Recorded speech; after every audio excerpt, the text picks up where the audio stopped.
Hey everybody, what's going on? Greg Rice, not in the bucket today, and I wanted to freestyle about the future of being a tenant. I think that tenants now more than ever are in the most difficult and dire straits historically that tenants have ever been in before. And what I mean is that the cost specifically, the cost for them to rent traditionally used to be cheaper than home ownership, right?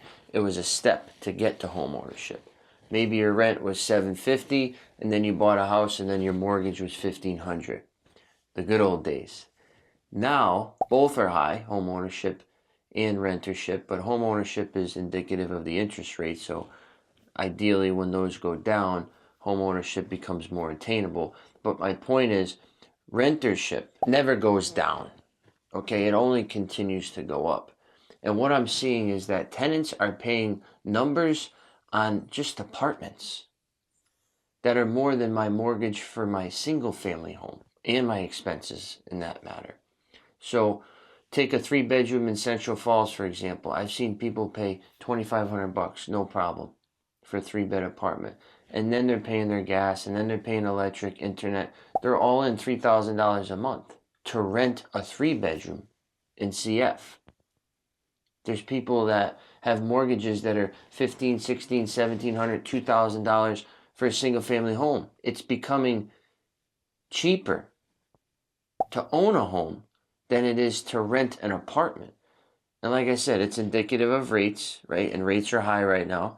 So that's a hole in my argument. I get that. But when rates come back to 3-4%, those payments are going to drop down. They're going to be $2,000, $2,500, no problem at all.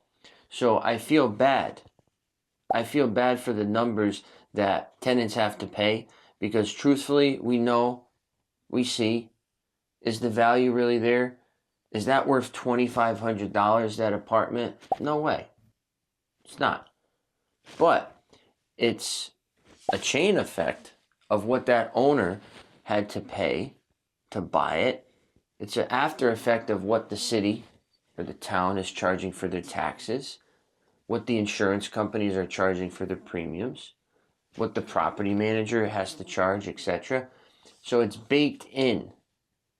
And inflation, you can say, has been the devil to tenants over the last 3 to 4 years. And inflation, it's a country buster. It kills countries. It can decapitate an entire country. And at this point, inflation has been, I would say, impacting everybody. But people that aren't in more vulnerable situations like some of our renters are, can fade that, right? They can maybe take some money out of a savings, a 401k. Maybe it's a 2-income household. Maybe they have credit abilities, lines of credit, home equity line on where they live. They have more options to fade those tough periods, but tenants don't. And they're having to pay more and they're getting less, in my opinion. So what's my point? My point is just saying that being a tenant is not as easy and as carefree as it used to be. It's almost become the opposite. It's like home ownership, yeah, it's a pain in the ass, but at least you're in charge of your own ship. Your income, rather your expenses are fixed. You know what your rates are going to be. You know what your mortgage is going to be. You can plan your life around it. Some of these tenants, they can get their rents raised $500 in a day, right? Hey, here's your notice next month going up $500. And that throws their whole life in turmoil. So you take that, the inflation, the unpredictability, and then you also take the market of available options. And you see companies like BlackRock, for example, buying up properties that will otherwise never become for sale again. They'll be forever rentals. So that's reducing the supply for homeowners. And once they have all these properties, they set their own rent prices. So they're setting the bar where they want it. They can name their price. And you can't buy a single family home, but you can rent one. But now you got to spend $4,000 to rent from this conglomerate. So it's just so many factors that are up against everybody, but specifically the renter community. And we try to keep that in mind in the way that we go about our business, the way that we choose to increase rents on folks. When we terminate tenants, for example, we try to do it as gracefully as possible. And it really goes unnoticed, in my opinion, because, tenants are really never happy, period, when their rent gets raised, when they get terminated and have to move. But the way that we go about it, we try to have bedside manner and just put that situation as delicately on a pillow as possible. So just keep that in mind. We feel that the rents have stabilized. They're not going up as they were the last year or two. They're relatively stable. Demand is very strong at the moment.